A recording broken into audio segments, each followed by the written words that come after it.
Assalamualaikum warahmatullahi wabarakatuh. Perkenalkan, nama saya Arini Zakiatul Anwariyah.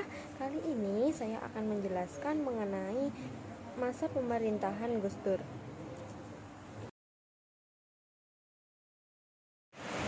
Kiai Haji Abdurrahman Wahid atau yang sering dipanggil Gus Dur merupakan presiden yang terlahir di Jombang 7 September 1940. Beliau meninggal di Jakarta pada tahun 30 Desember 2009 pada umur 69 tahun.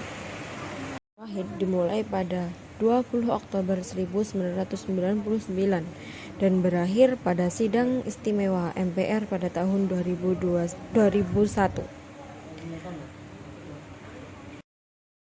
oleh Megawati Soekarnoputri. Sesudah adanya surat mandatnya dicabut oleh MPR, Abdurrahman Wahid adalah ketua mantan Tanfidiyah Badan Eksekutif Nahdlatul Ulama dan pendiri Partai PKB. Kebijakan pertama pemerintahan Gus Dur adalah membubarkan Departemen Penerangan. Di masa Orde Baru, Departemen Penerangan merupakan alat bagi Presiden Soeharto untuk mengekang pers. Tindakan Gus Dur untuk mengatasi krisis moneter dan memperbaiki ekonomi Indonesia dibentuk Dewan Ekonomi Nasional yang bertugas untuk memecahkan perbaikan ekonomi Indonesia.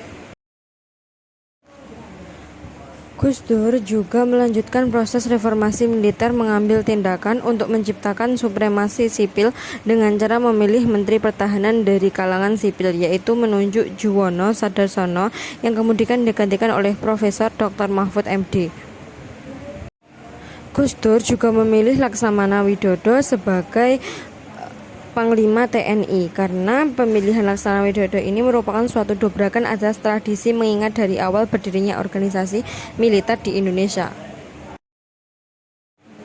Gus Dur dalam mengatasi masalah disintegrasi dan konflik antar umat beragama, Abdurrahman Wahid memberikan kebebasan dalam kehidupan bermasyarakat dan beragama. Hak ini dibuktikan pada adanya beberapa keputusan presiden yang dikeluarkan, yaitu diantaranya keputusan Presiden nomor 6 tahun 2000, yaitu mengenai pemilihan hak sipil penganut agama Konghucu etnis Cina selama Orde Baru dibatasi, maka dengan adanya Kepres nomor 6 dapat memiliki kebebasan. Yang selanjutnya yaitu menetapkan Tahun Baru Cina atau Imlek. Kebijakan menimbulkan kontroversial berbagai kalangan, yaitu diantaranya pencopotan Kapolri, pencopotan Kapuspen, pencopotan Wiranto, mengeluarkan pengumuman tentang Menteri Kabinet Pembangunan Nasional yang terlibat KKN. Abdurrahman Wahid menyetujui nama Irian Jaya berubah menjadi Papua dan mengizinkan pengibaran bendera bintang kejora.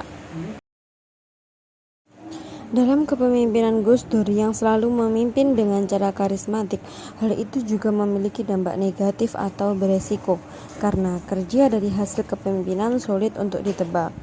Apabila seorang pemimpin memiliki kewenangan yang banyak untuk menentukan suatu visi perusahaan ke depan, ketika sudah ada kondisi yang kacau, tidak mudah untuk mengembangkan sebuah visi teori karismatik tersebut.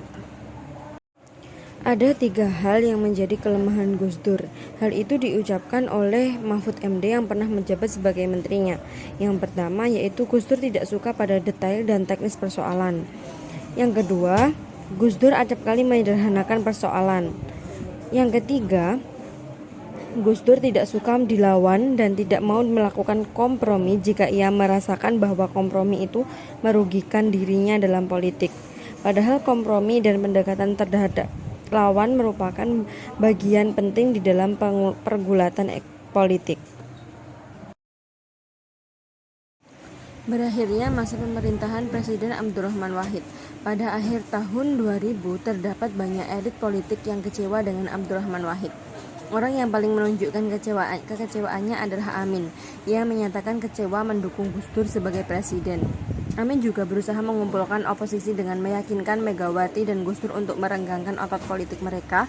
Megawati melindungi Gus Dur, sementara Akbar menunggu pemilihan umum legislatif tahun 2004. Pada akhir November, 151 anggota DPR menandatangani petisi yang meminta pemakzulan Gus Dur. Anggota DPR merasa kurang puas dengan kinerja dari presiden yang seenaknya sendiri mengangkat dan mencopot pejabat negara tanpa mempertimbangkan DPR. Berikut tadi adalah penjelasan mengenai masa pemerintahan Gus Dur dari pertama menjabat menjadi presiden sampai berakhirnya masa pemerintahan Gus Dur. Terima kasih. Cukup sekian dari saya. Wassalamualaikum warahmatullahi wabarakatuh.